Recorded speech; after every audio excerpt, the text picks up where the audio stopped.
good morning. Hi.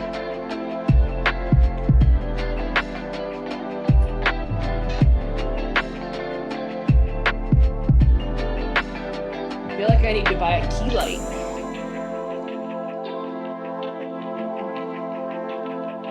I do. Now that I'm a live streamer, you know?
All right, Alexandra, you're live.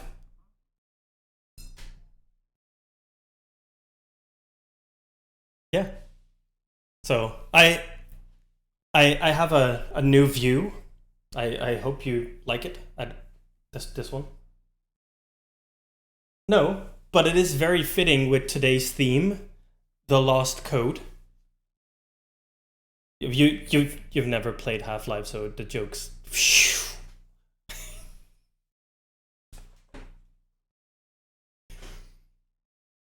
Oh, sorry. How are you doing? It's again 7 a.m. for you?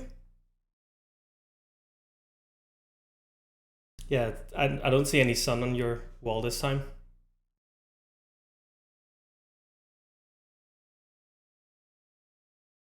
Really?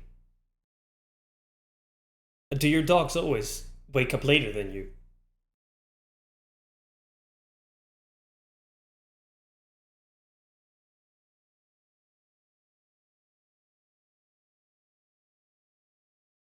Okay.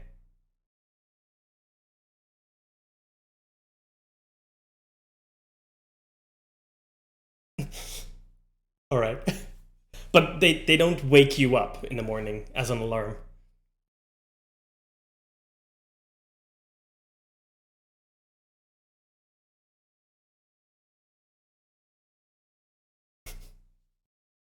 All right. Yeah. That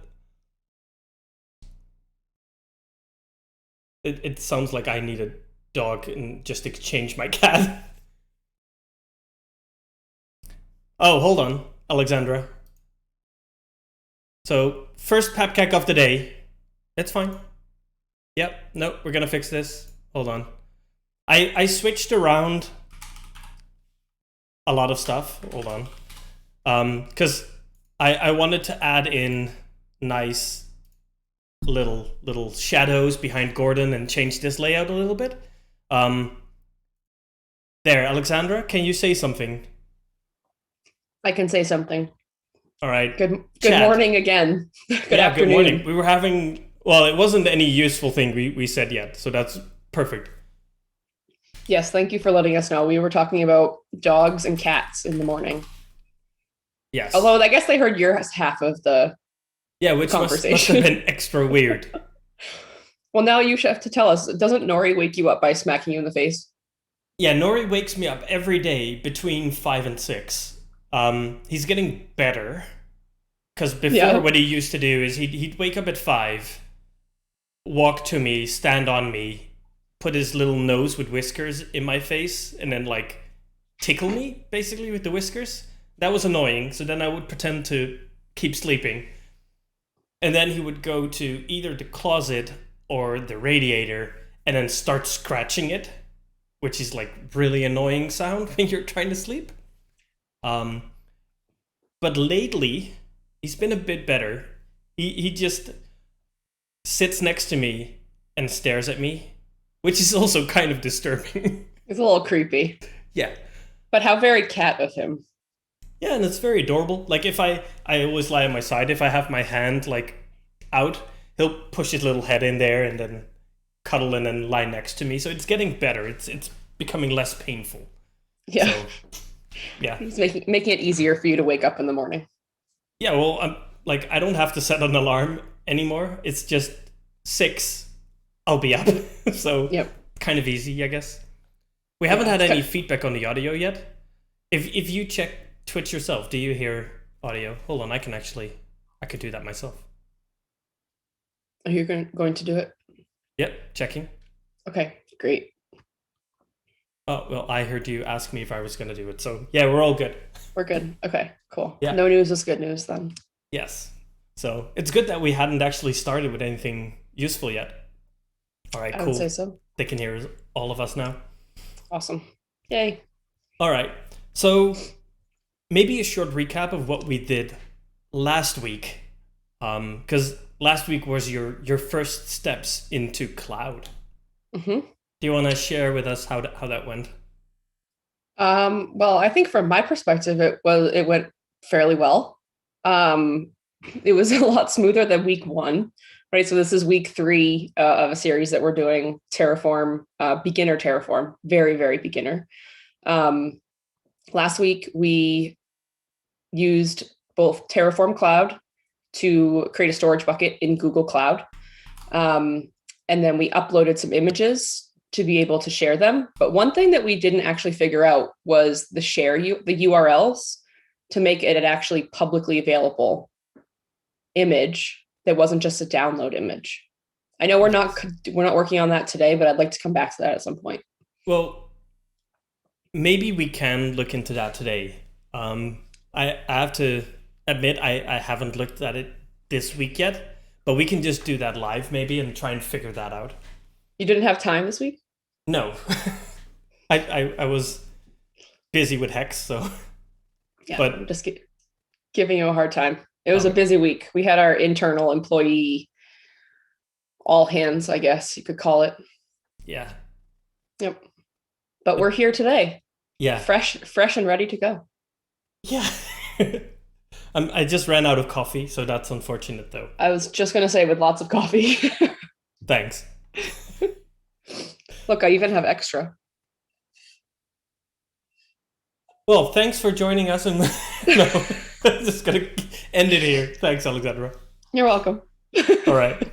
So today, I actually want to teach you some new things that'll help us going forward, right? Because you have your local developer environment set up. You've actually made Terraform code. We did use Terraform Cloud last time to do our plans and our applies, right? And we're storing the state there. So that's nice and safe. But for us to collaborate on the code you made, we can't do that right now, right? So what I want to do is I want to introduce you to Git, set up Git on your machine, and then I would like to hook up Git to our Terraform Cloud workspace so that when we make any changes in code and we push that to GitHub, it'll actually automatically trigger a plan and apply.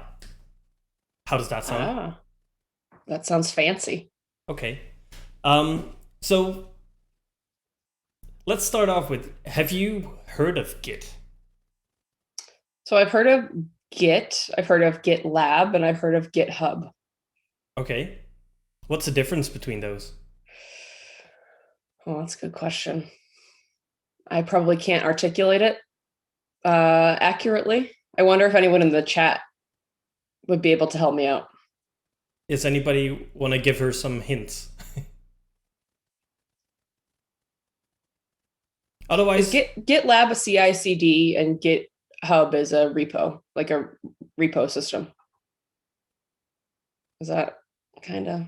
Well, partially yes, but GitHub also has CI/CD and GitLab also has the repositories. So stumped then. Wow, this is a trick question. Well, let me explain it then.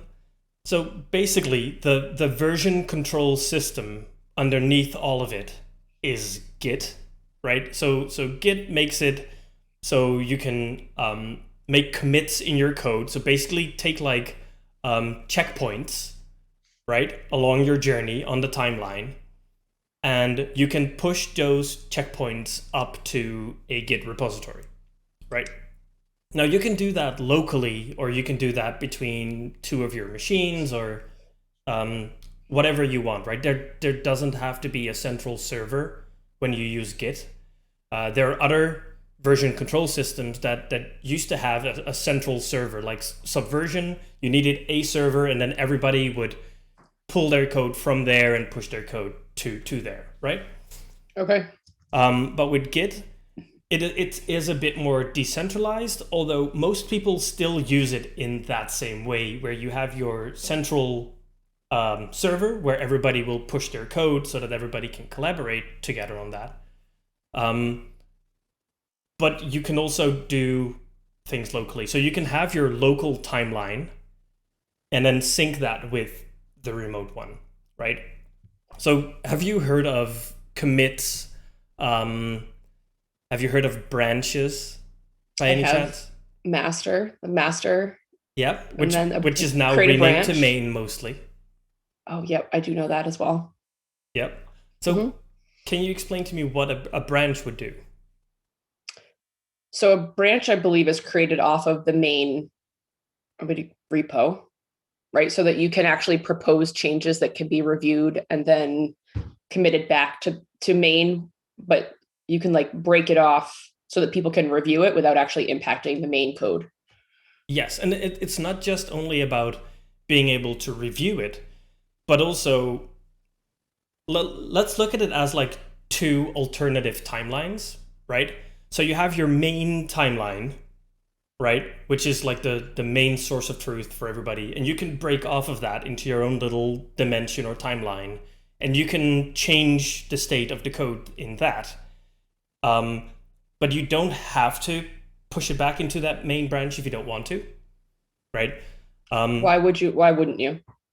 well, let's say you're creating an entirely different um, like cutoff point of something, for instance, right? Like in some cases, people will use the branches to represent their different environments, for instance, right? So I could have my main branch, which would be production, and I could have a development branch and a testing branch, for instance.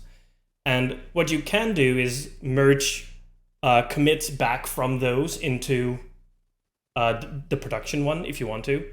Hmm. Um, but let's say another good example might be we've made a release version 1.1, right? Okay, cool. But the rest of the timeline has moved on to the new versions, but now we find a breaking bug in an old version.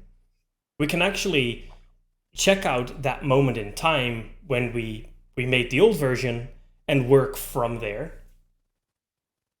right? So we're basically going to that alternate timeline and then continuing that a little bit, and that can live separate from whatever um, happens in the other one.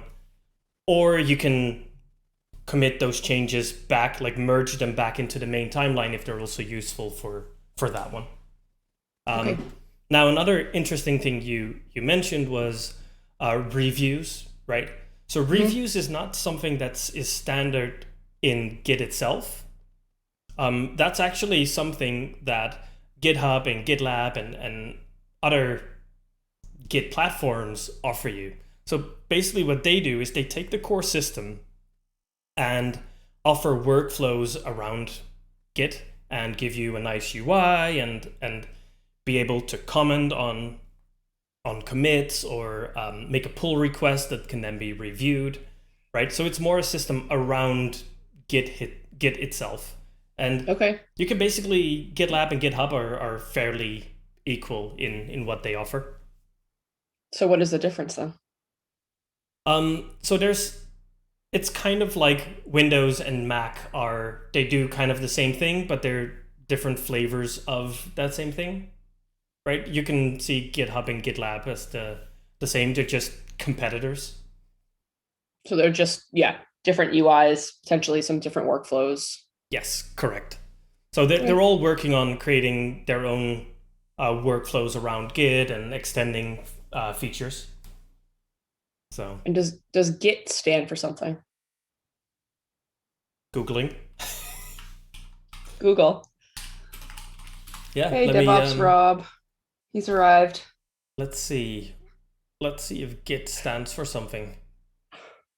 The Um, Twitch chat is so small on my laptop.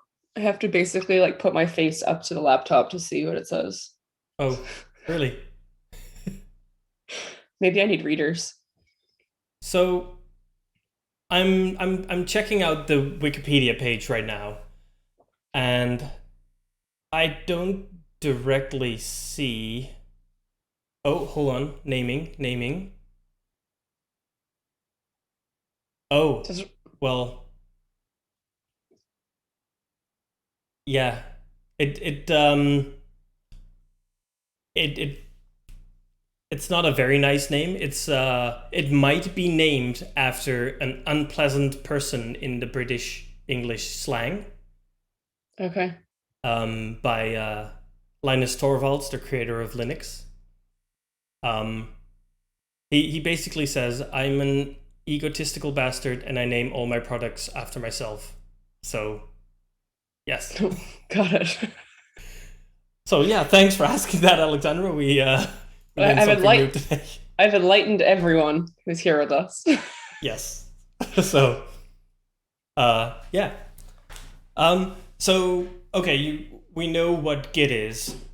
Today, our flavor of the Git platform that we're going to be using is GitHub.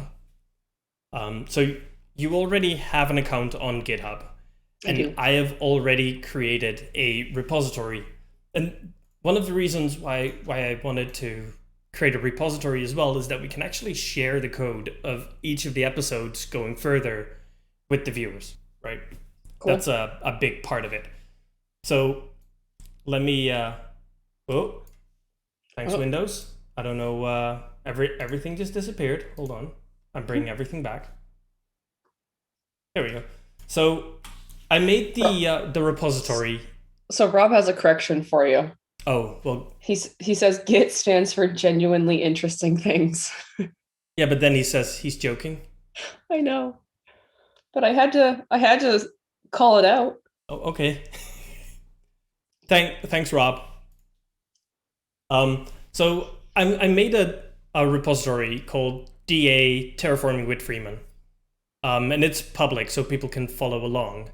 And I've invited you to it, but we now need to set up your local machine so that you can actually push code to this repository, right? Yes.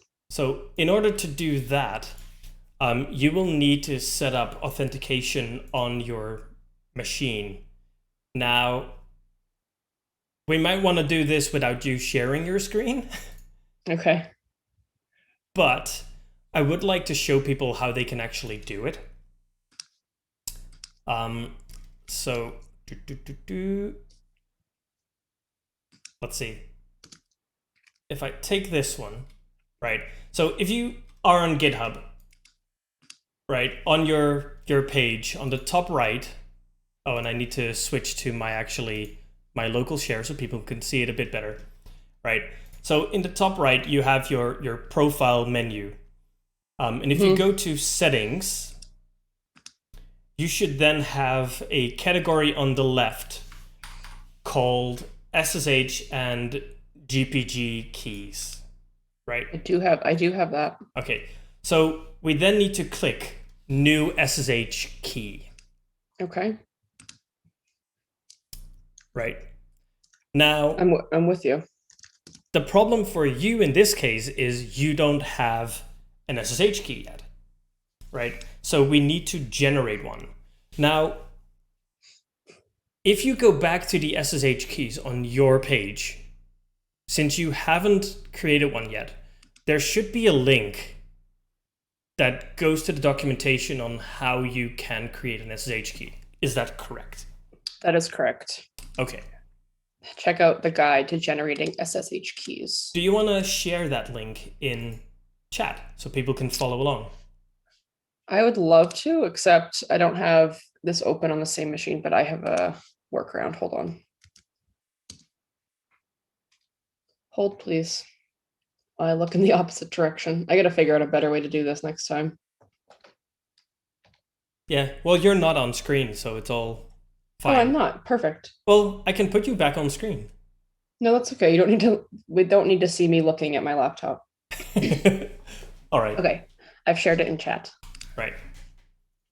So what we want to do is basically this, right? We want to generate a new SSH key, right? And we can do that by calling the SSH keygen command.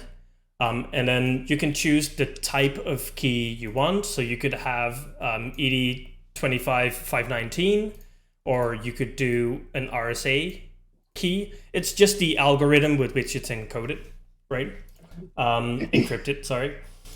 And then you pass it in your email address, right? So for you, you can just copy this and just replace the email address, and run that in a terminal, right? That should ask you some questions, right? So it'll ask you where you want to save the file, right? So for you, it'll automatically tell you the home directory, which is fine. So you can just grab the default there. And Sorry, then, oh, so I'm taking that code block and pasting it into my terminal. yes, but you need to replace the last bit, right? Yep. The bit between quotes. So, and that needs to be the email that you will use on GitHub as well, right? So it can match those identities. And I don't want to change any of this is not going to be part of my key, right? No, this, okay. Like the email address is not like, well, it'll be at the bottom of your key, but we're not going to show your key. All right. So it's generating public-private key pair. Yeah. Enter the file in which to save the key. Yeah, so you can just hit return, right? Because it'll give you the home directory.ssh / and then ID and then whichever algorithm, right? Enter passphrase. Yes. Empty for no passphrase. So you could do no passphrase if you want to, or you could add a passphrase. Adding a passphrase obviously makes it more secure.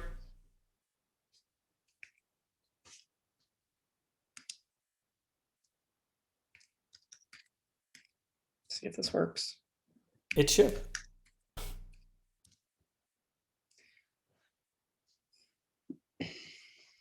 All right. So let's take a look back at Alexandra while she's doing all this. See her struggle a little bit. Yeah, I'm not really struggling if it's not on camera, right? Well, you're on camera now. No, well, I know that I am. Your screen, but yes. Okay, so it tells me the key fingerprint and the key's random art image. Yes. What does the art look like? Because that's also a very important thing. Like, what is the general image? Yeah. Like it's one of those, what is it, a Rorschach splat? So what is your, I don't know what that is. What does your image represent? What do you see in it when you look at it? Like, it's like looking at a cloud. It kind of looks like an elf hat that's like tipping over. What's an elf hat? Like one of those hats that comes up and like has a little point. Or it's like a Christmas tree where the star is knocking the top of the tree over. Oh, what's one of those called? A fez?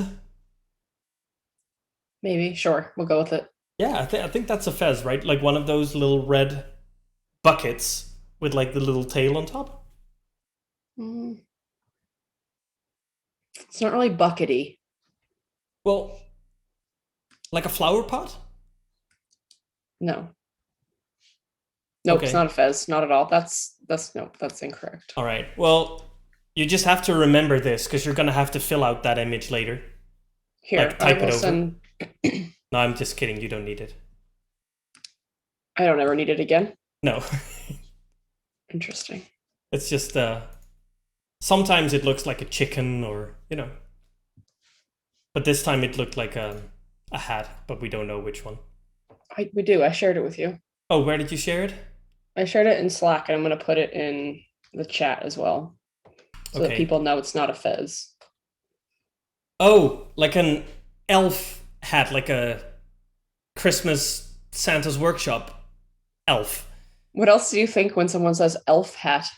Well, I was born in the 80s, so when you say elf, for me it could also be written with an A. Oh, I did not enunciate correctly. I apologize. For those who don't know what I'm talking about. This hat even has a little crink in it, like my image. Like let me link people in case I'm too old for chat. Hey, I thought you meant that. Yeah, I know who Elf is. Well, ridiculous. Because you're old as well. Ridiculous character. Okay. Did you answer? Rob asked. He wants clarification of what an SSH key is. So Do you feel like we addressed that? So an SSH key is a way of identifying yourself. So it's a key pair where part of that key pair is public and part of it is private, right?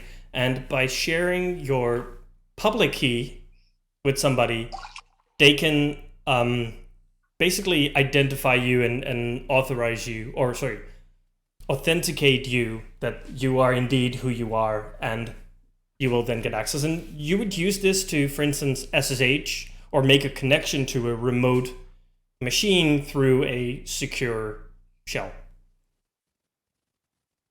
Does that make sense? It makes sense to me. Okay. Let's see if it makes sense for Rob. I'm sure we'll hear from him if it doesn't. Yeah. All right. So you have your key set up. Now, on some operating systems, like on Windows, you need to add it to the agent yourself, I believe. Now, luckily, because you are on macOS, that happens automatically. So you should be good to go, right? Okay. Now, just to test, could you maybe share your screen and let's see if you have Git installed, and if not, let's set that up. Okay, so am I first minimizing my terminal? Yeah, you can. Closing out of my terminal? Yeah, you can close your terminal, it's fine. Okay, just that's where my SSH key is, still sitting there. Yes, so I'll quiz you on the SSH art later. I'll send you that image again. All right. So you Very clear now. Share screen then. Oh, I would love to. All right.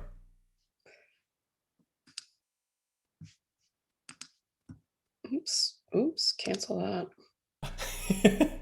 I want to end this meeting. One here? pepcac point for you. Mm-hmm. All right. Okay. So you can open up your terminal again. Okay. Okay, cool. You can do Control L. Oh yeah, and make it bigger. Control L. Which is the same as typing clear. It clears your terminal, which makes it nice and clean. It's the same as typing out clear. Yes. Okay. Whoop, that's too big. Whoop, whoop. But it's Control L, not Command L. Yes, Command L probably also does something, but we don't want to find out what that is. No, not on a live stream. No. Okay. All right. So, could you make it even bigger? I sure can. Like, I think it can be bigger. I hope Rob will tell us if it isn't big enough. The screen share is kind of small on the Twitches. Yeah. Well, I'm taking up a lot of space with my camera. Well, if I pin your thingy, that could work. Let me just do. Does that make it bigger? Nope. Sorry, I can make the. I can still make the code bigger. Yeah. Yeah, that's better. Okay. So, could you type git just to make sure that we have that installed? Because I do believe by default it's installed. Oh, and when we installed Homebrew, it probably grabbed that as well, right? So, I shared with you a repository. You did. But I'm not sure if you actually still have that. Because if not, I will just share it with you again. If I can find it. I have it right here, I believe. Okay. Cool. So when you go to GitHub, on the top right side, there is a green button that says code. There sure is. Right. Now, when you pop that down, you have some options, right? So you have the option to clone from an HTTPS link, which is not authenticated. Now, because this is a public repository, you could do that, right, without authenticating, but you wouldn't be able to make any changes through that. Or it would ask you every time for your username and password, which is really painful, right? Okay. So what we want to do is we want to switch it to SSH, right? Which gives us a different link, but it's telling us there is an error because we generated a key, but we forgot to do Locally. something. Yeah, we Yes. haven't added it to GitHub. Yes. So what we need to do is we need to output the public key that we generated. Right? Okay. So in your terminal, can you type ls space dash lha space and then .ssh? Okay, so we have two files in there, right? And as I said before, when you create an SSH key, you actually get a key pair, right? There's the private part and the public part. Yep. And the one that's .pub is public. Yes, correct. So if you look at the most left in that terminal, you can see the writes on those files as well, right? Where one is readable to other people, but the other one is only readable to the owner. Okay. Yep. Right. So that also shows you which one is the public one and which one is the private one. In case like somebody renames them or whatever, you can still see it that way. Right. Okay.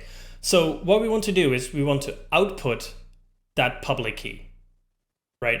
So now what we don't want to do is maybe share that with everybody. Correct. So it's not share my screen. So I can put something up on the screen and I can actually show people how it would work. How does that sound? Sounds fantastic. Okay. So if I go here, let me just switch this so it's a little bit bigger. All right. So let's create a key. So, go ahead. There it was just a black screen. Now it's your terminal. Yes. But am I just typing output? No, so you can actually follow along with me once I'm done. Perfect. All right, so I'm gonna create a new key and I'm gonna put my email at something.com, right? So I'm gonna generate a new key of type RSA in my case, because I never remember what ED, well, I actually do now, because it's 25.519, isn't it? But I'll just do RSA, because in this case, it doesn't matter for the commands we have to do. So I'm gonna generate a new one, but I don't want to overwrite my existing key. So I'm just gonna call it /home/Eric/ well, actually, I'm just gonna put it in the temporary directory. So temp and then RSA. Well, I can call it ID RSA, right? So that's where I'm gonna put it. I'm just gonna ignore the passphrase, and this is well, yeah, what is it? I think it's a drill, because this is a wall, right? And this is like the top of the electrical drill. And this is like the finger pushing the button. And then this is the handle, right? Do you agree, Alexandra? Is that? I mean, that's quite the stretch, but I think I can see it if I use my abstract side of my brain. Cool. So, cool. We have a key generated, and my key is here, right? So this is the public one. I'll also show the secret one. So I'm gonna go into my temporary directory. All right, and I have apparently a lot of files there. So let me just ls everything with ID RSA. So seems like Nori's been in your terminal. How do you mean? Oh, because there's a lot of yarn. Yeah. The prefix is always yarn. All right. So as you can see, I have two files, right? Let me just clear that and run that again. So I have the private one, and then I have the public one. Now, if we take a look at the private one, right? It is this private key pair here, and you can see that it tells you that this is the private one as well, right? So if you actually see the content, you can see the difference, because if we look at the public one, we see here that it's an RSA key for my email, and then this is the actual public key in here. Now, what you want to do, Alexandra, is you want to cat, right, which is very fitting with the yarn.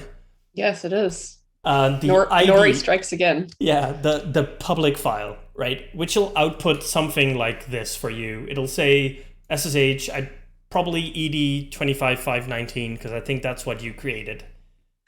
And then at the end, it'll say your email address. So I'm doing the public one, though, you said? Yes. That is correct. Let's see what happens. Uh-oh. Uh-oh.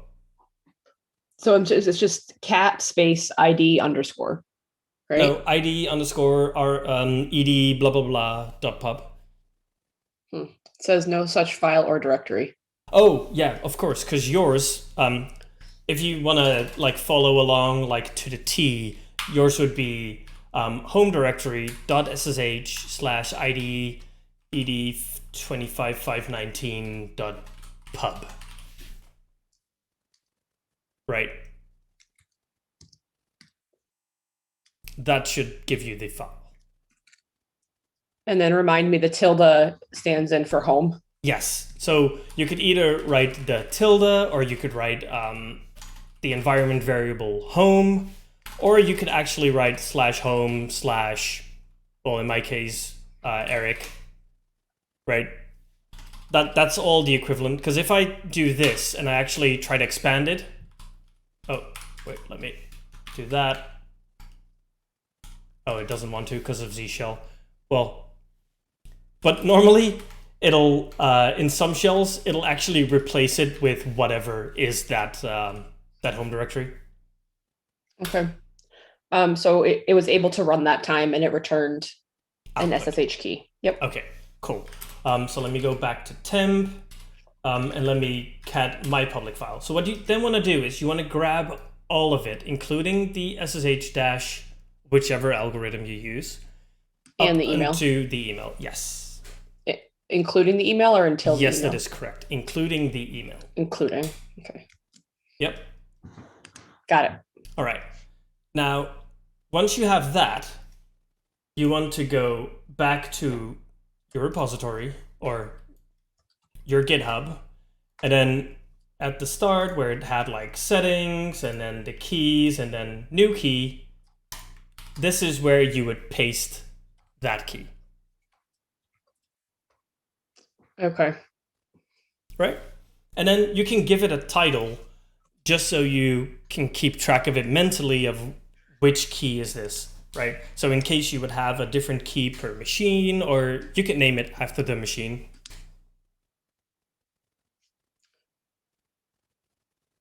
Okay, so new SSH key, give it a title, paste the key in. Yes. And give it some sort of title. Yes. And then you would click add SSH key. Okay, it's there. Cool. Okay, so now that we have that done, right, we can actually go to the repository again. And then I need to find Terraforming with Freeman. And then in the top right, you can do the clone. And now if you click SSH, that message, the warning that you got before, should be gone. Is that correct? It is gone. All right. Yep. So now we can go back to you. My terminal's still up, but that's okay. Yeah, that's fine. All right. Well, it's my key. It's my key. Ooh. But it's gone. Yeah. Well, the thing is, this is your public key, right? So it is a public thing, right? This is something you can also exchange with other people. So we got a question in the chat. Yes. All right. So we're basically working our way to hooking up Alexandra's GitHub and this Git repository that we have.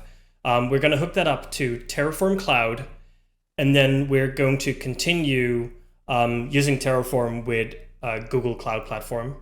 And we created buckets last time where Alexandra was uploading pictures of our dogs using Terraform. This time, where I'd like to end up is when we upload an image to that bucket, I'd like for Google Cloud Run to pick up that image and then actually resize it for us and then save the thumbnail in that same bucket. How does that sound, Alexandra? Sounds great. Cool. Okay. So now that you have the SSH link and we got rid of the warning, you can copy that. Right, so you can hit the little copy thing. Okay, yep. Cool. Now in your terminal, we already have code, right? Mm-hmm. So if you go to, what is it? Documents, I think, and then Terraform, was that where you put it last time? I believe so.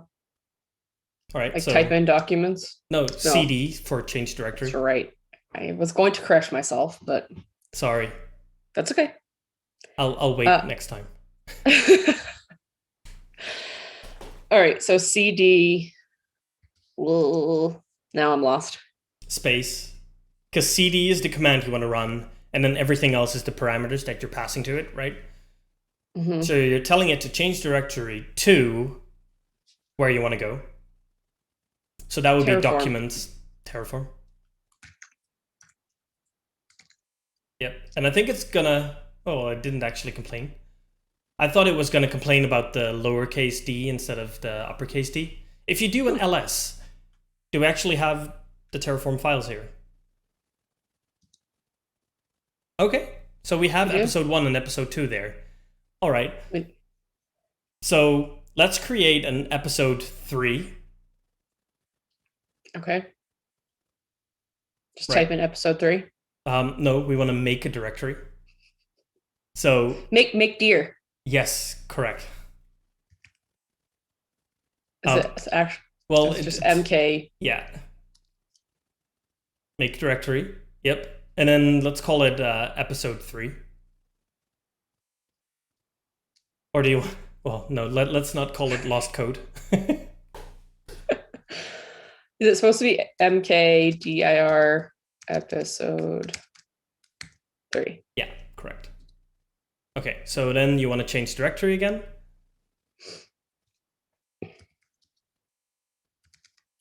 Nope. No? No, because you're already in Documents Terraform. So you only need to change one directory. Like that? Yep. Okay, cool. Now, what we want to do is we want to get the code that we already have in GitHub, which right now is just basically a README, and we want to pull that here. So we want to do is we want to clone that directory. So we'll call the git command, so git, and then we want to pass the command clone to git. So clone, yep. And then space, and then the URL that you copied, which is basically the git address of that repository. Yep. Okay. And now because you have your SSH key installed, that should work. All right, return. Yep. Okay. So are you sure? Looks good. Yep. Type yes. It says the authenticity of host cannot be established. Yeah, but that's because it's the first time. You always get this the first time when you connect to a remote machine. And then afterwards, it actually stores that little address. So it knows like, oh, that's that same machine. Got it. Cool.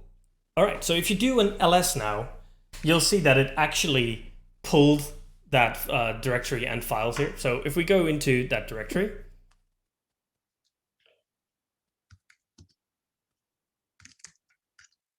and don't forget to use tab a lot, right?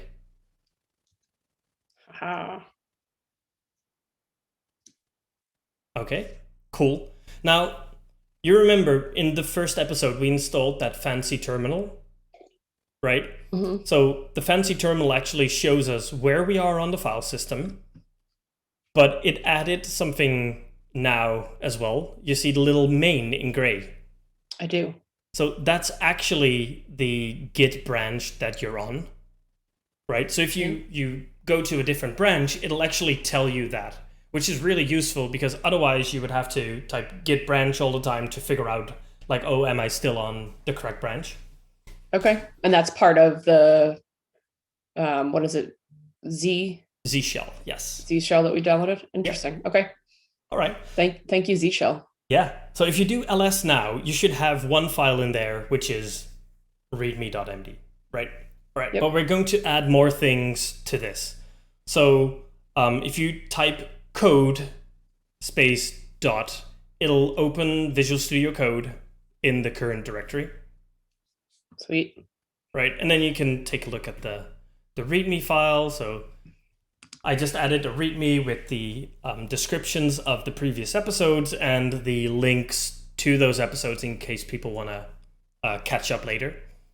But what we want to do now is we actually want to copy the code we made before, right? And put that here so we can actually share that with Git. So we're going to be copying some things. And the reason why I created a new directory was I wasn't sure what you had in those old directories anymore. Okay. So just to be sure, right? We're going to copy over some things.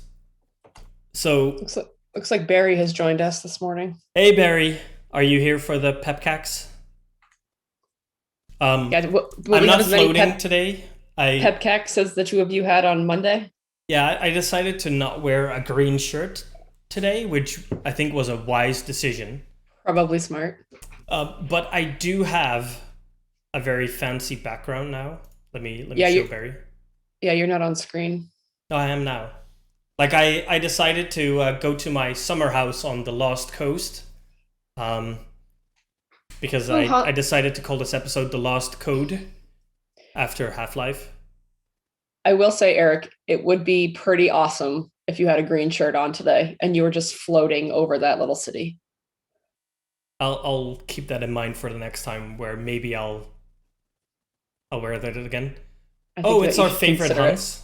Or yeah, well, Hans at least here. My favorite Hans. I think Hans is great. Hi, Hans. But is he your favorite Hans? He is my favorite. He's the one and only Hans. Oh, that doesn't say a lot then. No, that's his title. That's his name. The one and only. Do you know any other Hanses?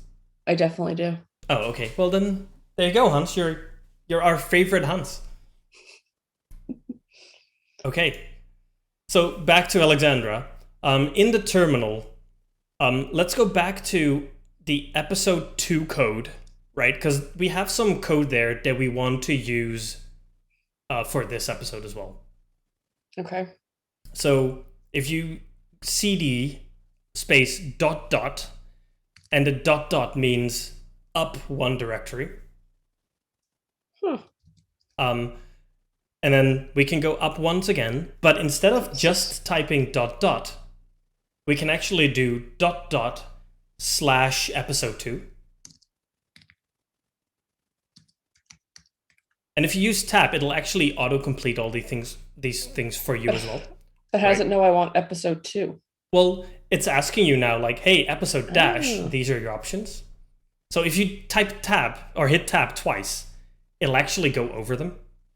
And then you can hit return to select. And then you need to hit it again to actually execute it. Okay, so let's do a code dot here to open an additional window.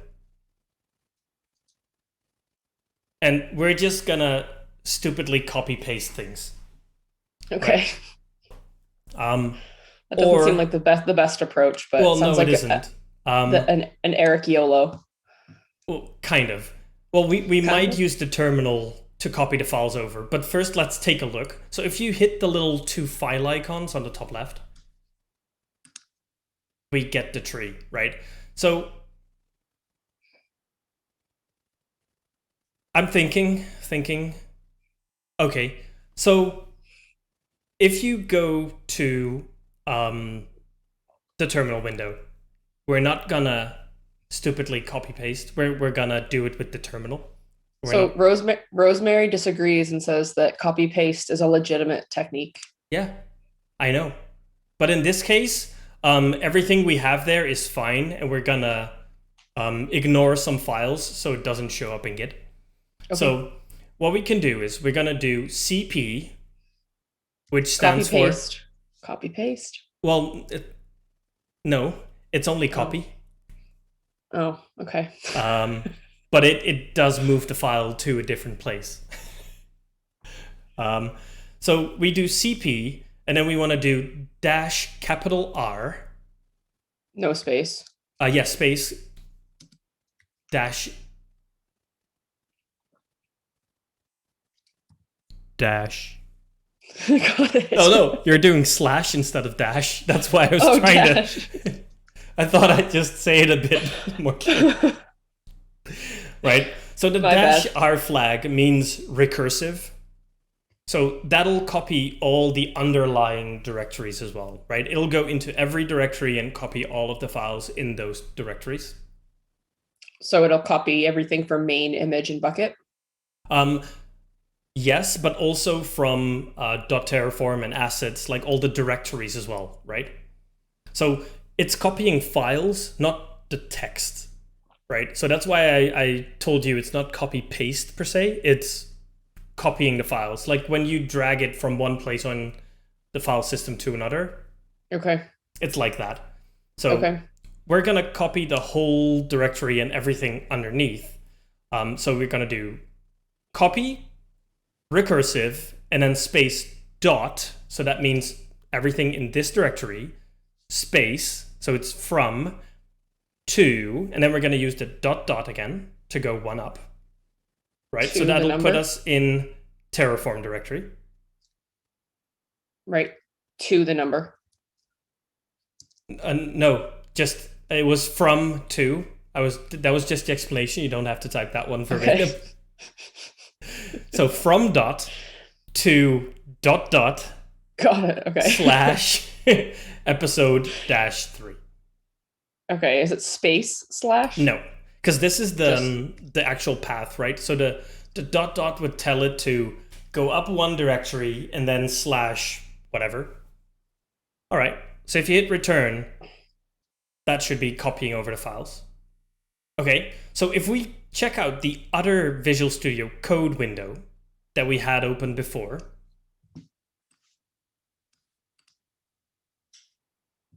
And we hit the little refresh button at the top.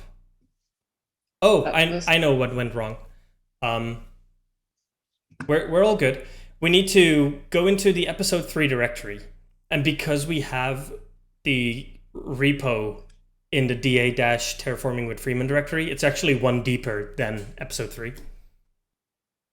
So this is a good exercise for you. If you go to... So I'm not going to tell you the commands. I'm just going to tell you what to do, right? So go into the episode 3 directory. And I'm just going to sit back, relax. I'm going to pour myself a cup of tea. Oh, are you? Yeah. That sounds delicious. Yeah, coffee sounds more delicious, but I ran out. Did we have our little coffee fight before we actually fixed your audio? I don't know. That's a good question. That was a long time ago. That was 53 minutes ago. Yeah. Time flies. Mm-hmm. All right, so we're here. Time flies when you're terraforming. Yeah, I know.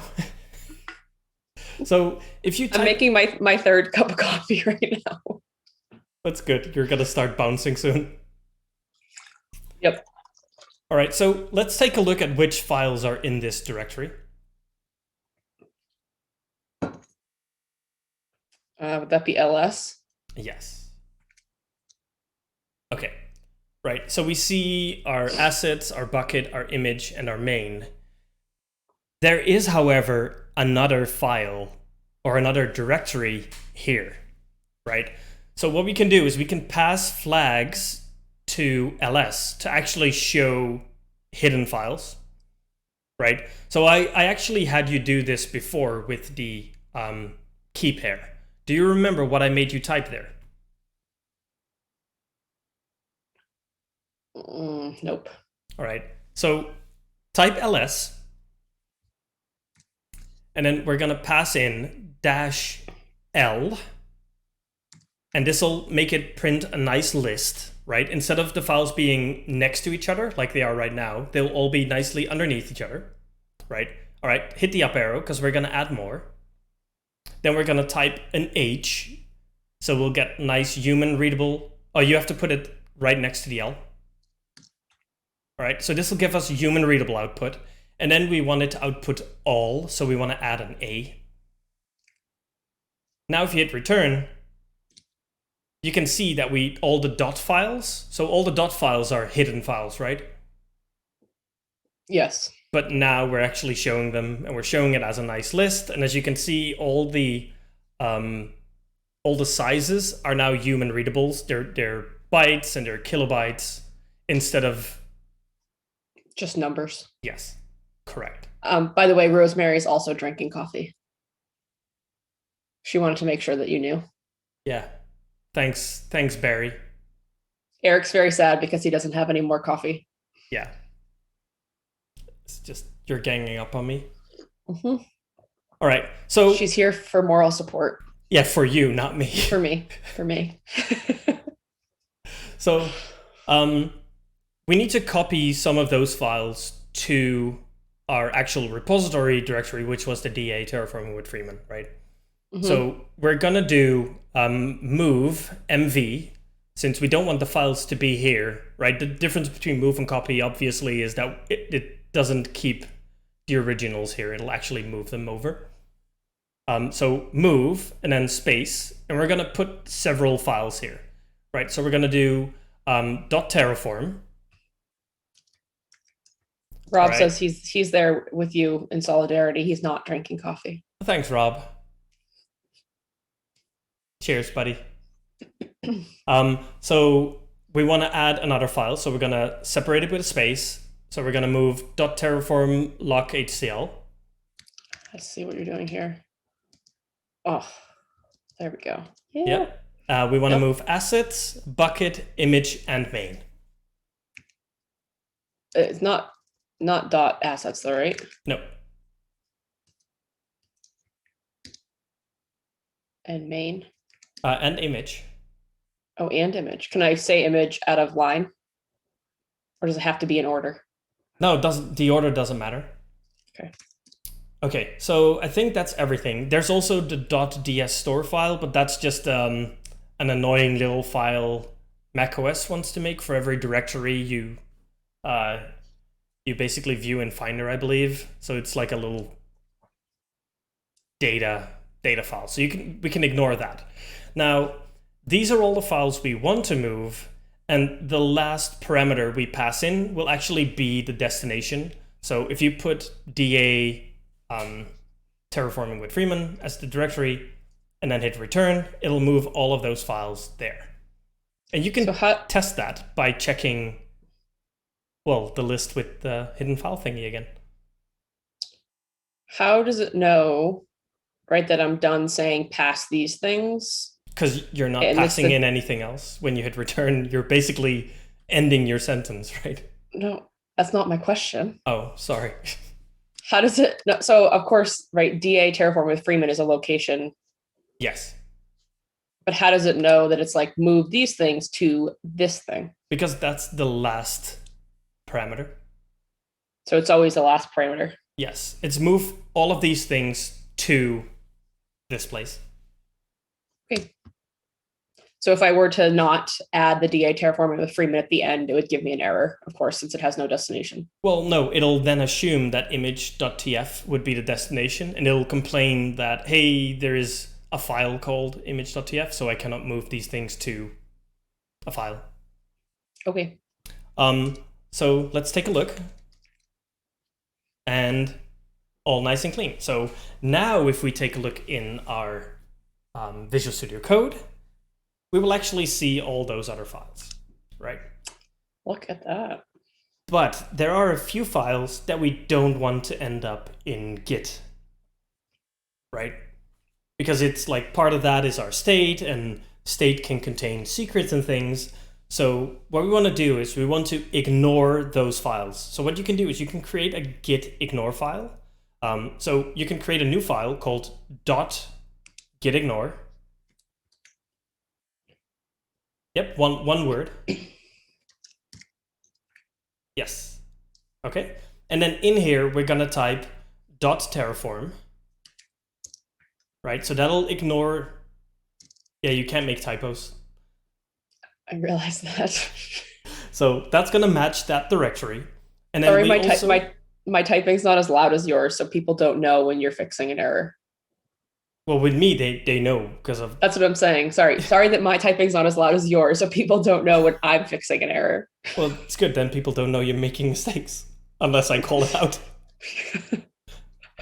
So this will ignore the directory, but we also want to ignore the .terraform.lock.acl file. So on the new line, it'll ignore all the things on these lines. And we can use patterns. Yeah, sorry, there's no autocomplete in here. Darn it. Now I'm getting used to it. Yeah, I know. All right, so let's save this file. Just Command S. Command S. Yep. Okay. And did you notice that the color of .terraform and they changed, right? Yes. Okay, because VS Code automatically has a Git integration, so it'll show you the images or the files that are new in green, and if you delete files, well, they're obviously not going to show here in the timeline, but you have another view, which is the little branchy thing with the 6 next to it. Branchy thing with the 6, yep. Right here. So if you click that, it'll actually show you, all right, these are the files that are changed. So it's updated, that's what the U stands for, these files. And if we would have deleted one, it'll mark those in red with a little D for delete, right? Mm-hmm. Okay, so now that we're fairly self-explanatory. That's good. I know. So yeah. This looks good. But we do, before we can commit this, we need to make some additional changes to your system, right? When you want to do a git commit, it wants to know what your name is, because that'll show up with your commit on GitHub. And it wants to know your email address, right? Okay. Mm-hmm. So we need to add those to the Git config, right? Now, I haven't set this up in VS Code before. I'm actually wondering if when we try to commit this from VS Code, if it might actually just ask you for those values. So I kind of want to just try that out. Okay, let's try it. Right. YOLO. Well, I like that. So what we want to do is we want to add all of these files to our staging area, right? So basically, Git has seen that, okay, these files have changed since the last commit, right? But now we need to add these to our change set that we can then commit and actually basically checkpoint it on that timeline that we talked before, right? Mm-hmm. Does that make sense? Yep. Cool. All right. So what we can either do is hit the little plus sign that you see next to all of those files. So yep, if you hit that plus, that'll move it to the stage changes. So we can do that for all the files. And I think it just added everything because you clicked the plus that was on the changes itself. So in our case, we don't care for the DS store file. So let's go back to our git ignore file, right? And let's add .ds_store. And the case matters, right? Yes, correct. All right, let's save this. Yep, and then we need to remove the DS store from our changes. Okay, and we want to add our git ignore again since we changed it since we added it. Okay, cool. So if we look here, all the files that'll end up in our Git repository are the git ignore file, our Terraform files, and then the image of Frank, right? Those are all things we don't mind being in a public repository, but our state, our secrets, things like that are not there. Plus all the files like the DS store file that other people don't want on their file system because it's basically junk.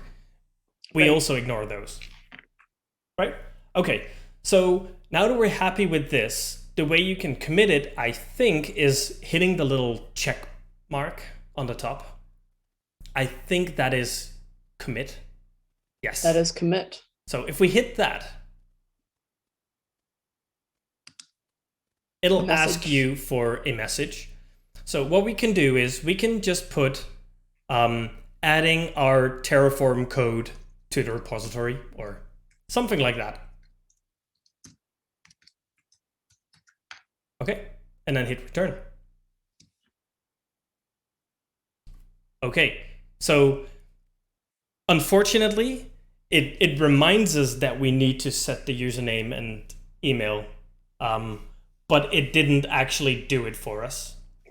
Now,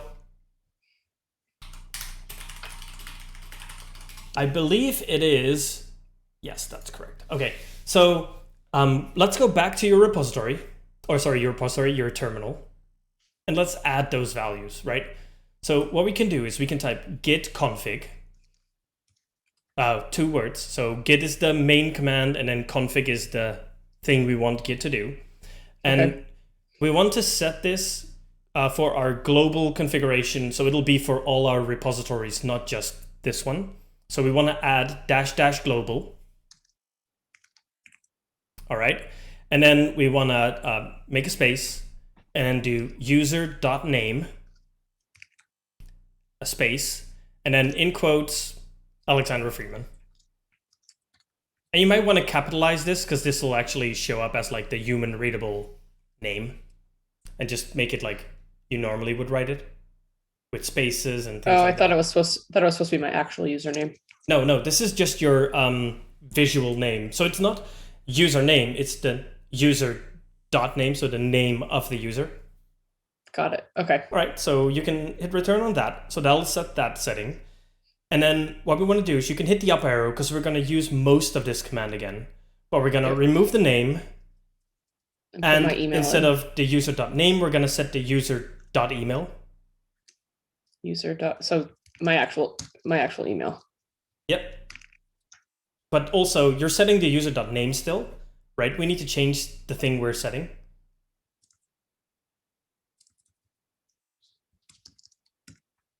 There we go. Yep. Oh, how do I go down to the next line? You can just hit return. You're still on the same line. Okay. Cool. All right, so now that we have this done, let's hit cancel in VS Code, since we have all this config set up. Okay. Yeah, thanks, Barry, for keeping Alexandra safe. I highly doubt she has Alexandra@gmail though, because that would be very fancy. Yeah, unfortunately, I wasn't that early on the Gmail game. Yeah, same. I wish.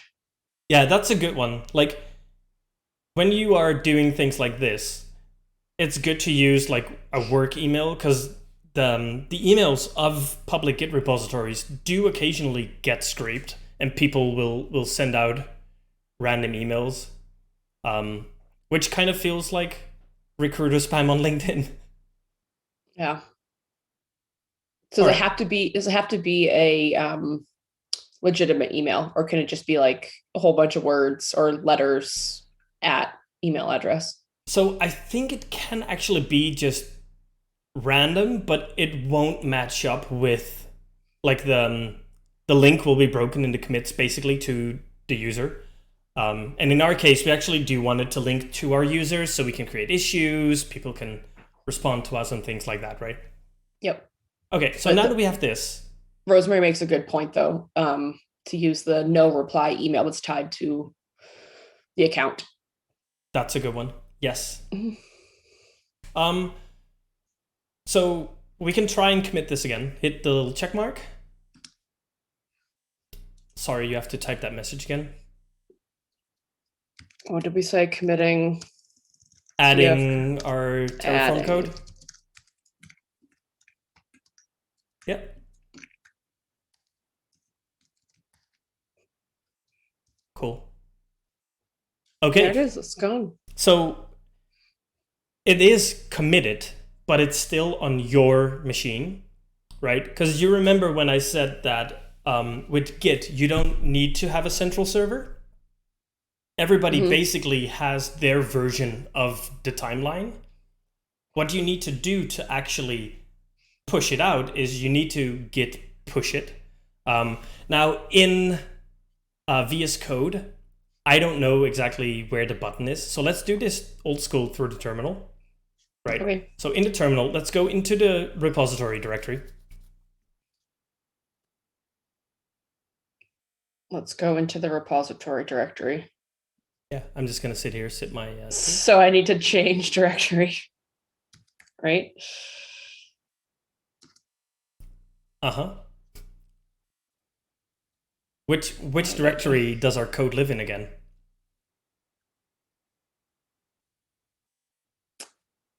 Now Yeah. DA Terraforming with Freeman. Yeah, very good. Okay.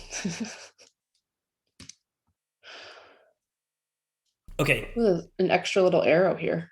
Yes, which means you have changes that you can push up, right? Okay. If there's changes remote that you can pull, it'll show that. So what you can then do is git push. So that'll push your changes from your local to remote. Okay. All right.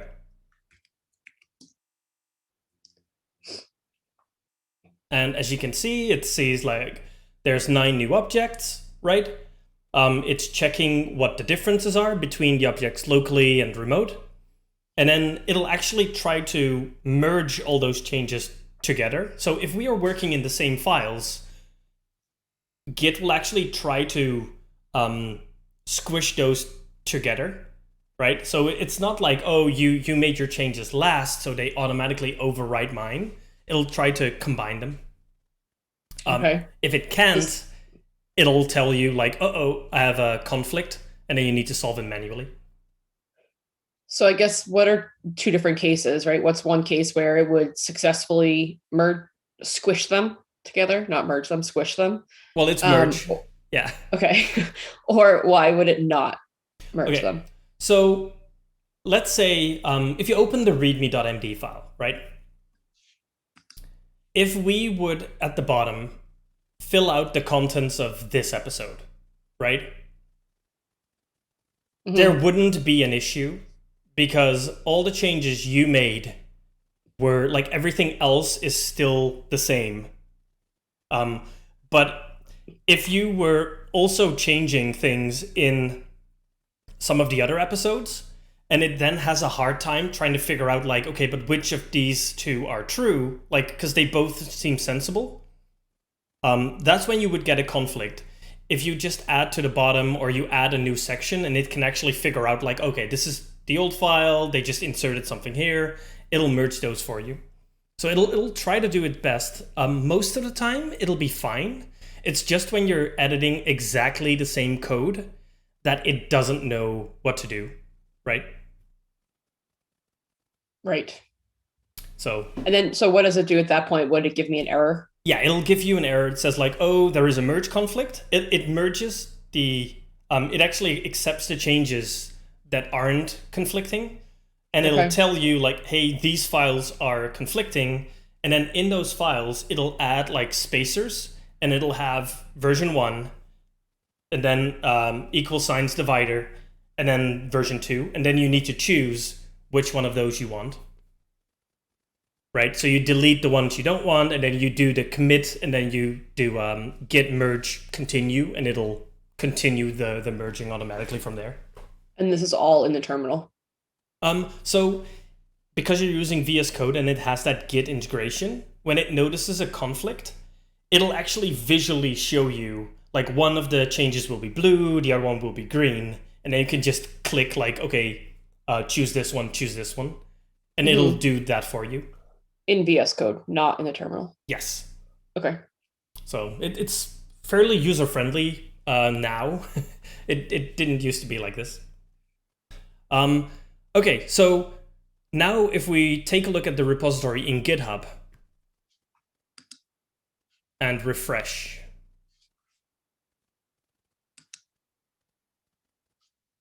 You'll actually see all the files and the changes you've made are there. Plus the commit message that you put there. Yeah. Right? Okay, cool. So now that we have this, let's actually set this up and connect this to Terraform Cloud so we can actually do our runs by making changes here. How does that sound? It sounds great. Okay. Let's do it. Now, last time I set up Terraform Cloud, and I don't think that you have access to that yet. Or do you? Well, any case, maybe it's easier if I just show you. Your TFC workspace? Yes. Right. So let me log into Eric Corp, which the best corp, obviously, right? Obviously. And let me add the repository that we made to this, right? So we want to change the version control settings, and we want to connect our repository to it, right? So we're going to say connect to version control. So before, if you remember, we were doing a CLI-driven workflow, but now we want to do a version control workflow, right? So we're going to choose that. In our case, our version control provider is GitHub. But if you were using GitLab or something else, you could add a custom or a different VCS as well, right? Okay. So in our case, it's just VSE. And then, where is it? So you're in 100 days of Terraform. Yeah. Oh, there we go. Go in here, and then I want to have terraforming with Freeman is what I want to be filtering on. Now, there's quite a few repositories in here, so this will take a while. All right, here it is. Okay, so I've selected that repository, and then I can do update VCS settings. Now we have connected our repository to this workspace, and we get some options, right? So when do we want to trigger one of those Terraform runs? Is that like on every commit, or is that when we make a tag or whatever? Now, in our case, let's just always trigger a run, right? We don't want it to run on specific paths or anything. We're fairly easy. We want the default branch. We're just simple folks, right? Okay, cool. So this is set up. Now, what we want to do is, because we added the repository, it actually triggered a run automatically. And because we haven't made any changes, we've only created the repository and connected it. It actually says there are no changes. So that's all correct. Now, actually, let's start making some changes, Alexandra. So that's up to you again, right? Yep. Switching back to you. There we go. Oh, great. Oh, great. So you were asking me before if we needed any extra dog pictures. Do you by any chance have an additional dog picture? Not on my machine, I do not. Okay, so instead, shall I give you a cat picture? Yeah, let's have a picture of Nori. All right. Let's see. Now, luckily, Google tags Nori for me, which makes it really easy. It does. Thank you, Google. I think I know which picture of Nori I want to put there.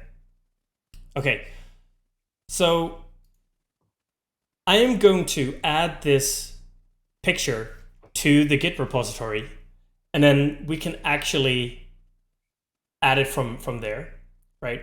So let's see. This is going to be interesting because I downloaded it on Windows, and I'm right now in Linux. So let's go to my home directory. Actually go to code. I think it's there. And then Terraform with Freeman.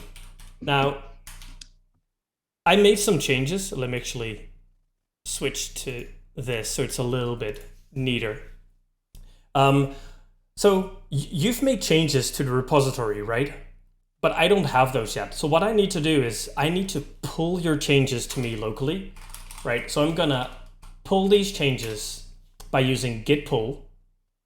And we can see that, okay, it found 9 objects and So it's downloading these.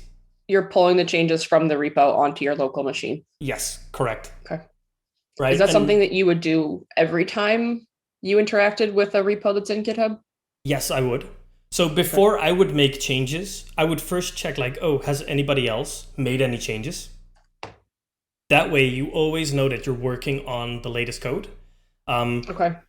If you don't, right, you run into the risk where when you try to do a git push, Git will tell you like, oh, there have been changes since you've last pulled, right? Mm-hmm. And then it'll tell you like, okay, do a git pull first, and that's where you can get like those conflicts more easily.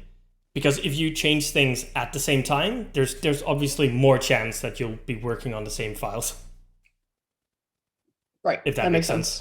That makes sense, yeah. Okay, so I now have all those changes here. I need to copy in Nori. So let me copy C. Is it mount C? Yep. And then I guess it's users, Eric, downloads, and then it was image 2020 07. Oh, there's still more. 22. Does that? Yep, that narrows it down.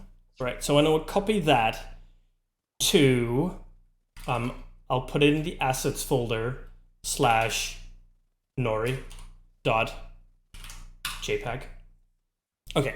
So if I now do a git status, so when you were clicking on the little branch icon, right?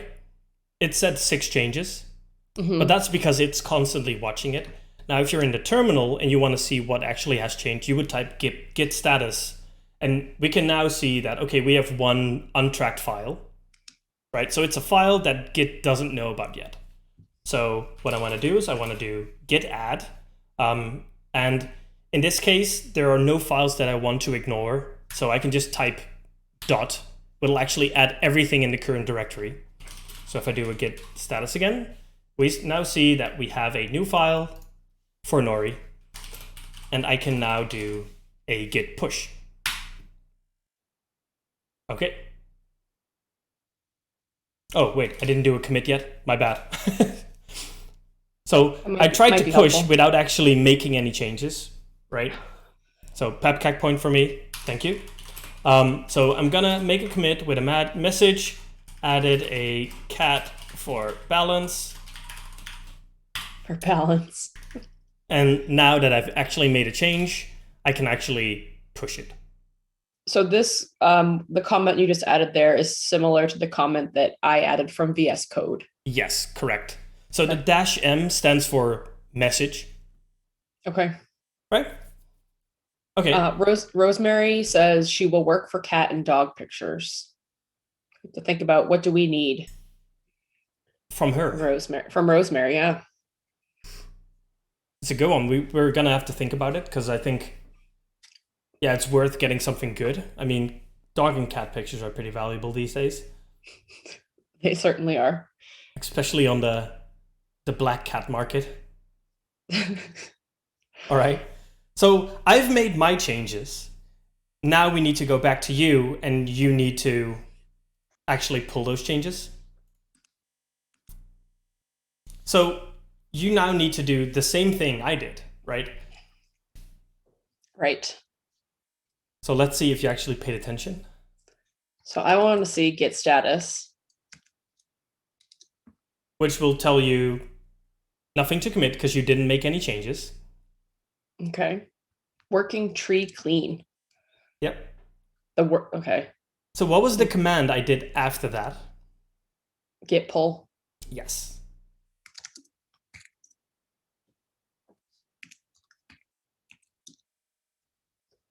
Okay. So we see that we have one new asset, which went from 0 bytes to, I don't know, what is that? 36 kilobyte, 300 something kilobyte? I can't count, so it's fine. I think it's 3.6 mega. All right. I believe you. I don't know. There's 7 digits there. Yeah, so then it has to be. Move the dot 3 times, move the dot 3 times. There we go. Counting with Eric and Alexandra. Episode 3. Decimal numbers. What is a byte? Okay, so you now have that file locally. So you're welcome. I just gave you a cat picture. Thank you so much. All right. Love little Nori. I can't wait to see what it is. Yeah. Well, we'll see that once we actually put it into the bucket, right? So Yeah. we're going to edit our Terraform code now. Okay. So let's go back to image.tf, I think it was. So CD. No, you have it in your Visual Studio Code already. Oh, this one. So let's close this one. Okay. If you hold Command Q. Oh, took all sorry. of VS Code away. Well, there's that. So you can, in the terminal, type code dot again. That went well. Just code dot. Yep, code, current directory. Okay, so we have image.tf.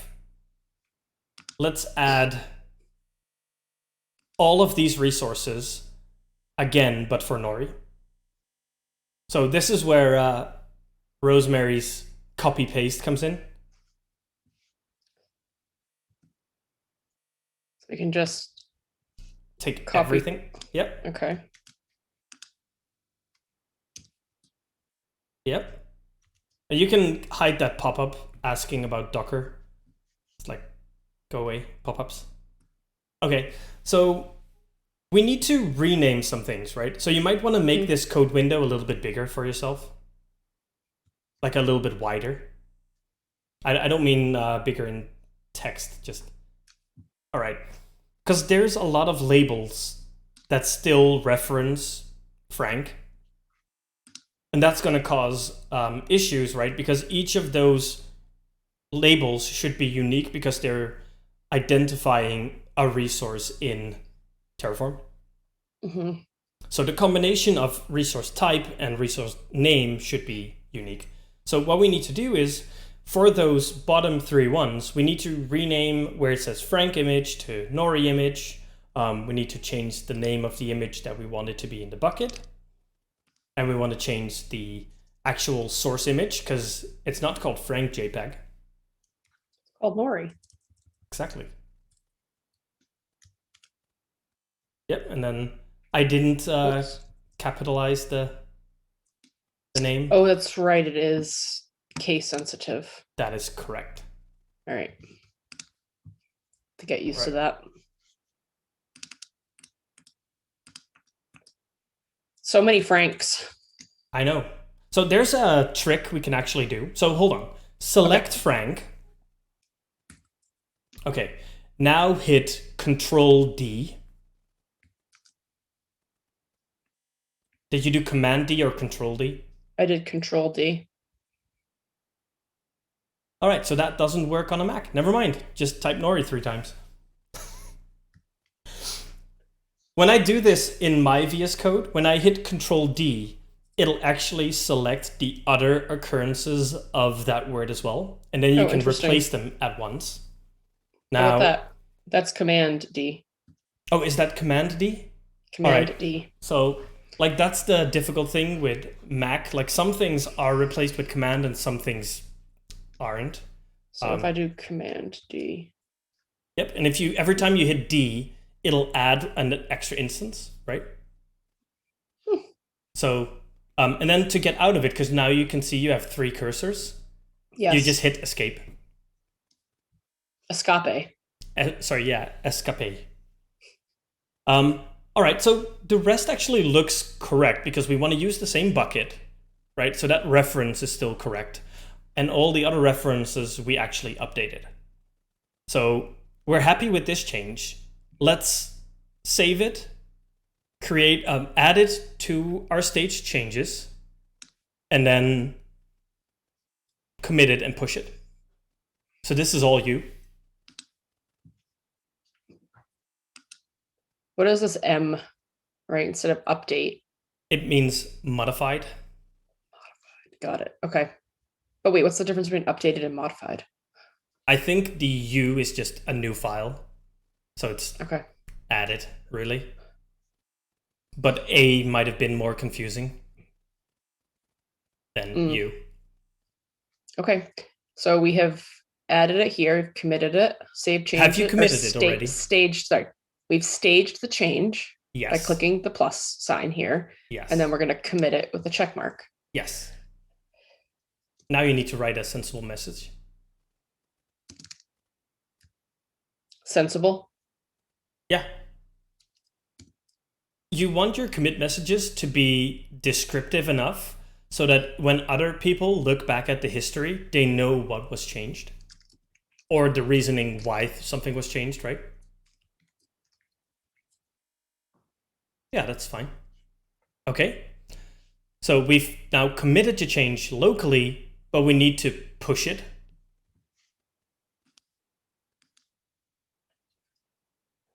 So git push. Yeah.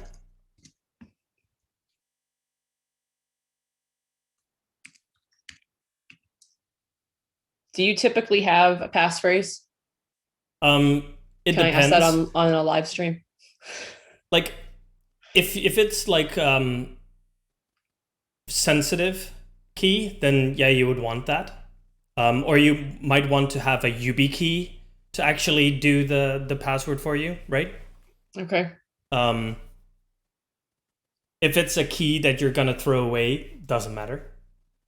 Okay. Let me just pull down this shade really quick because the sun is finally coming out and it's now creating quite the shadows. And you don't want it now. No, I do want it. Ungrateful. I just don't want it in my eyes. All right. Thank you. Okay, we are here. Okay, so now the cool thing is, if you go to your Terraform cloud, so do you remember the URL? Yep, app.terraform.io. Yes. All right. So we see something interesting, right? We need confirmation, right? So let's take a look at that. Okay. So you added Nori to balance the franks. Okay, cool. Let's take a look at that current run and see why it needs confirmation. Right?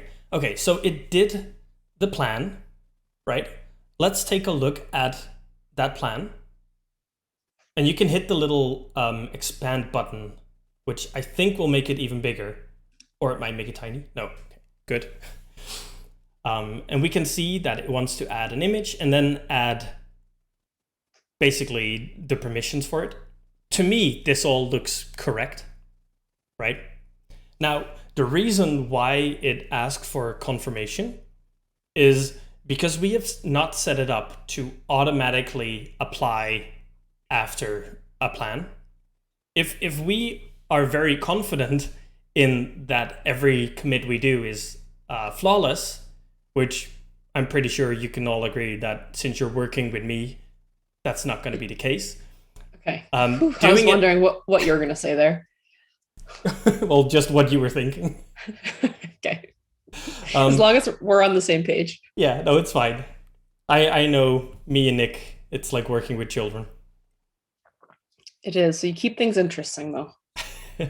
So we have a manual confirm step, right? Mm-hmm. So this is nice when anybody can make changes, but you want people to actually verify that everything is correct, and then you have a manual step to go through it.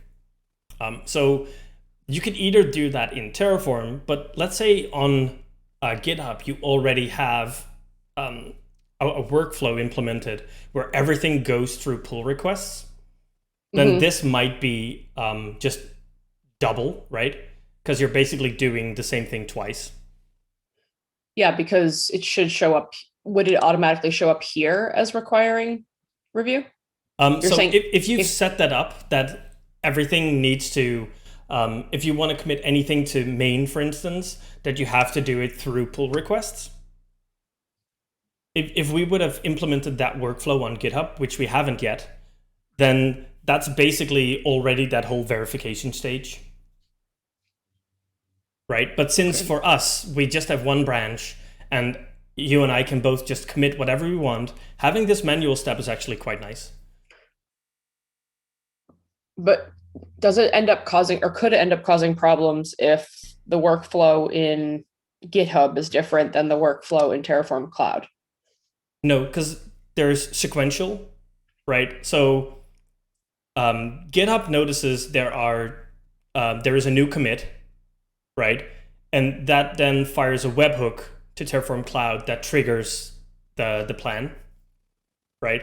If before that commit can be merged to master, if that's through a whole pull request process, right, where X people need to review it, and then it needs to be accepted, and then it'll automatically get merged into the main branch, then basically we already have done this whole confirmation step by doing the pull request reviews. Which we don't have currently. No, so in our case, this is good. Okay. But everything looks good to me, so I say you can confirm and apply. Okay.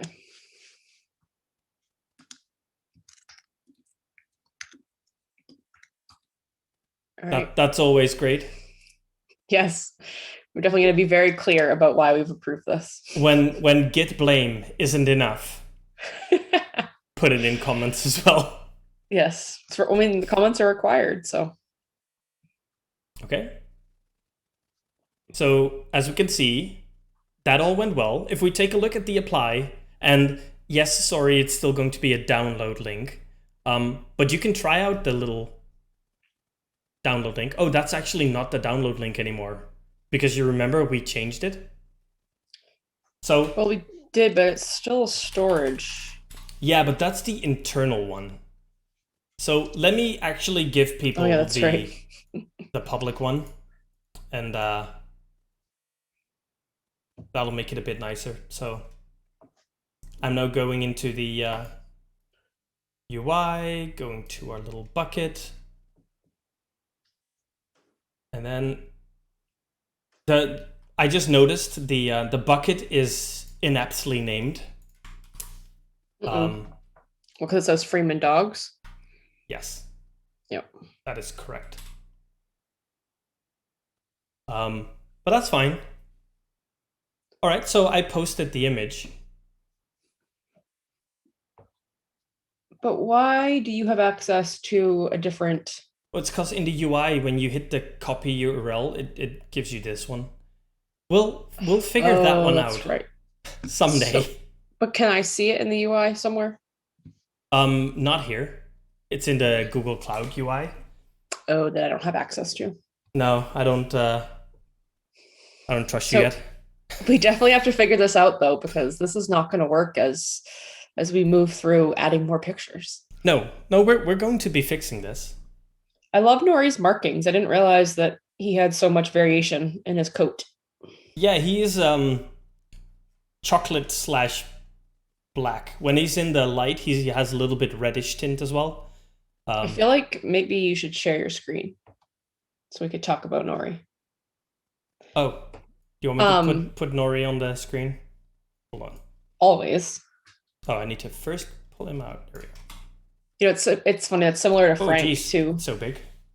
Frank is black and white, variations of black and white, but on his face, he's got little brown merling, little brown flecks that you can only see when the sun's hitting his face. Yeah. Nori's so exactly cute. The same here. Yeah. Yeah, this was when he was slightly smaller, but climbing and everything, and he was basically climbing on my microphone boom. And yes, just he was chilling hanging there. out. Yeah, he's kind of like a sloth. Yeah, well, kind of. Well, he just likes to be on top of things. Yeah, climbing on things, hanging out. Yeah. So I love it. Yeah. I love that he comes and hangs out with you while you work. Yeah, well, now he plays outside more, so I'm not cool enough anymore. Now he can go outside and meet other people. Is just not as fun. Does he have access? Like, is he a true outdoor cat, or do you have him like barricaded in your garden or something? No, he's a true outdoor cat. Oh, hold on. I can actually. Pretty cool. Oh, I can't ping you. Never mind. Um, yeah, no, he basically. I don't have one of those door flaps yet, or cat flaps. So I that's why he wakes me up at 6 in the morning. So you can let him out. Well, first he wants food, and Right. then I need to let him out, and then he basically comes back, looks if we're somewhere nearby, and then he'll be like clawing the little window, trying to get in. And yeah, we let him in. He listens pretty well. It's kind of like when we call his name, he comes show up. So He's gonna be very happy this summer. oh yeah, definitely. Yep. All right. So we're already streaming for 2 hours. Do we want to call it here for today? We didn't get as far as we wanted to. I think what cost us most time was you trying to identify what your SSH chart was. I think that really held us back. The SSH key thing. Yeah, the elf hat. The what? The elf hat. Oh, that is not what took that much time. It was you thinking that I was talking about Elf. Oh, okay, yeah, fair enough. Yeah, I think we may have lost some viewers during the SSH key bit as well. So maybe next time we should get that set up ahead of time. Yeah. Stuff like that. Well, I thought it was valuable because when you want to connect GitHub to Terraform, you need to be able to push code there. And if people have not done that before, that's another hurdle. So I think at least for the next episode, we are now entirely set with our workflow, and we can push on from there and just focus on Google Cloud from that point. Okay, sounds good. Google Cloud that I don't have access to. Well, no, you have access through Terraform Cloud. Well, That's the beauty. yes, but not the GUI. No, true. All right, so if you stop sharing, there we go. Gladly. I can switch back to this view, Yeah. and you can wave at the people again. Wave at the people with my nice keep my hands warm gloves. Yes. Bro, okay. So for this episode, we didn't get as far as we kind of had planned. Like we didn't get to the Google Cloud Run bit, but I think that's a nice starting point for next time, is that we now have all our systems set up. We have all our workflow set up and all the tools locally. And we can actually work together on it, and it'll be much easier for us to also share changes together now. So Yeah, cool. next episode, we're going to actually start creating that album, resizing the things, and then I guess we need to add a website for us to actually view the album. I think that's probably a big one as well. Like purchase a domain. No, we can put it on just an IP for now. Okay. But if we want to, we could add a domain to it later. All right. Sounds great. Okay. So Thank you. same time next week? Same time next week. And Okay. we will actually, I think next week will be, it's going to be interesting because next week will be the last week before my daylight savings. So it'll be somewhat daytime, but then the following week, I believe it's going to be dark again because we have daylight savings. Okay. So this should be fun. But it'll still be the same time, right? It'll be a little bit early, but I'll be like 5 days into it. So Yeah, I but for should the be, people viewing, they don't have to change their alarms or get their cats to wake them up earlier. well, if you're in Europe, I think you have to change your alarm. Well, yeah, but Right. it'll still be 1 p.m., right? That we will be streaming CET. I guess we have to figure that out because am I going to get up earlier for like 2 weeks, or are we going to push the time back CET for 2 weeks? Right? When is daylight savings for you? I have no idea. My telephone updates it automatically. Okay. Well, we're going to figure that out because for I two or haven't 3 looked weeks, at it's going to daylight be different. savings for years. Ever since computers and telephones change the clock for you automatically, my my oven also changes it automatically, and that's pretty much everywhere I What? have a clock. Wow, you are IoT for life. Yeah. Dang. Well, I'll figure it out then, and we'll Okay. make a decision as to when it's going to change. Because An for someone, executive decision on Eric Corp. yes, don't worry, I got that handled. We'll announce it next week. Next week, same time, same place. Okay. That's what's important. Yes. Cool. All right. Well, thanks everybody for joining in. Um, I hope everybody learned something at least. Sorry we didn't get to the GCP part as much, even though we did make some slight changes with the buckets, but that was mostly rinse and repeat of last time. So hoping to make next week more exciting. Thanks, Barry, for supporting Alexandra, and Rob, you're my buddy. Cheers. Yeah. See you all later. Bye.